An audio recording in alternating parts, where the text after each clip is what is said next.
Shalom Aleichem, Torah viewers.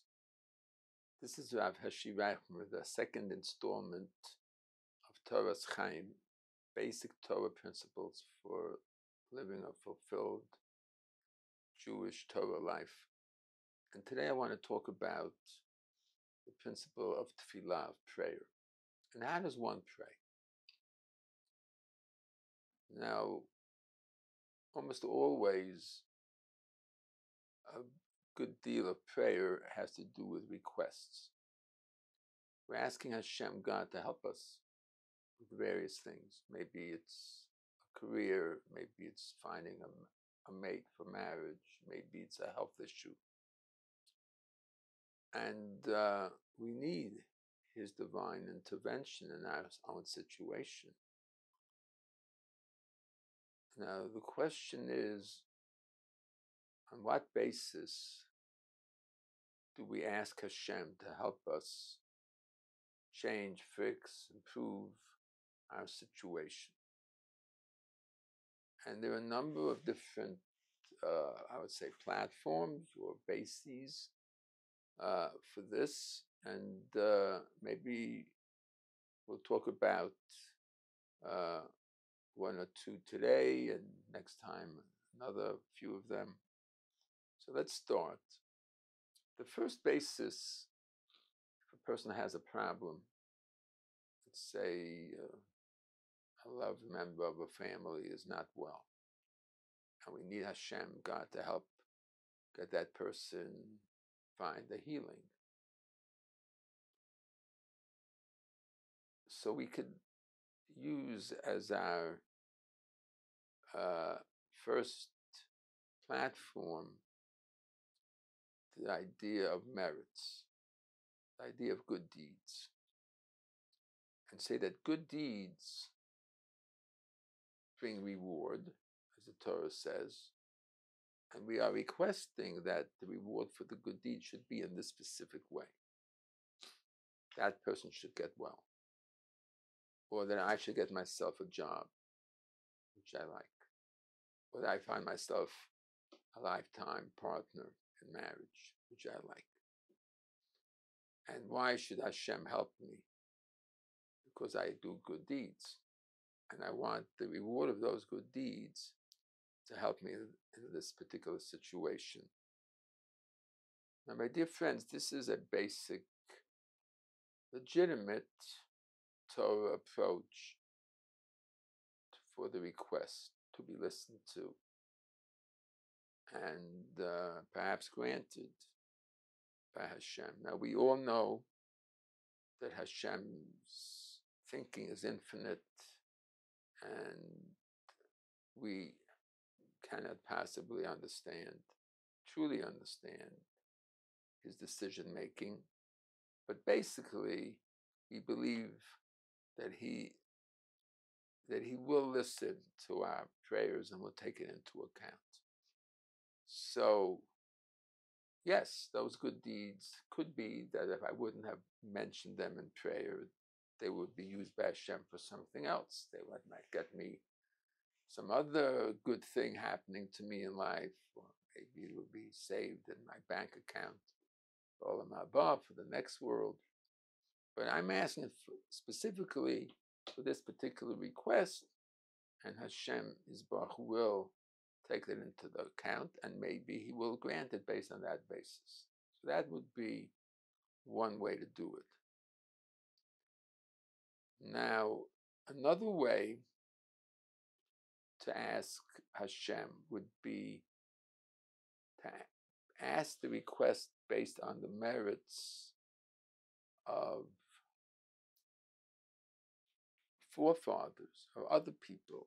So we do this all the time in Tefillah. We continuously refer to Avraham, Yitzchak, and Yaakov, the three forefathers of the Jewish people, and Hashem's promises to them to have the Jewish people, to have the land of Israel, and so many blessings which Hashem promised to their children in the Torah. So many, many times in prayer we do refer to their merits, the merits of Abraham, Yitzchak, Yaakov, and say that those merits be the reason for me to get my personal request. And in an analogous way, we can speak about personal ancestors, my parents, my grandparents, my brother, my sister, my friends. All of those people have merits. And let those merits help me, because they would want me to get this request granted. They would want me to be happily married. They would want me to be healthy. They would want me to have a good job. So that those merits of these others who are close to me, parents, ancestors, etc., teachers, rabbis, could be used in a prayer to Hashem for my request. That would be platform 2. Platform 3 would be to say to Hashem, maybe right now I don't deserve what I want, but if I get it, then in the future I'll do things which will create the merit for this. So, for example, we saw that the Jews were taken out of Egypt, and sages say that 90% plus of them were worshipping idols the day they left Egypt.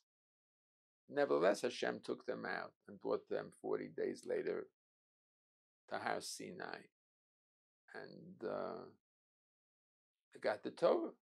I mean, not 40 days, 3 months later they were left and they got to Har Sinai, got the Torah. Why did Hashem take them out, even though they were idol worshippers? Because the future merit, they will accept the Torah. They will do mitzvahs, good deeds later. So Hashem, so to speak, invests in them now. He always like to say that Hashem saw that the Jewish people were a good penny stock. When they left Egypt, maybe the scale of values of nations, they were worth a penny. But he knew that one day they'd be worth trillions.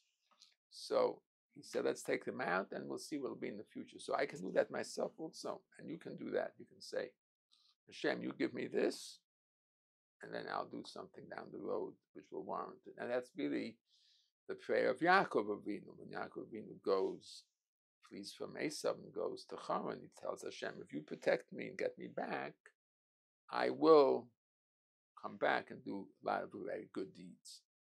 And that's a legitimate prayer. So, in terms of praying with the power of merits of what you call in Hebrew Zechuyot, you can have personal Zechuyot, Zechuyot of friends, parents, ancestors, or you can have future Zechuyot, which I will do down the road if I get this request. So that's praying with the concept of Zechuyot. Personally, I think that I happen personally to like the prayer with the Zechuyot of Avot, because personal Zechuyot, I don't know.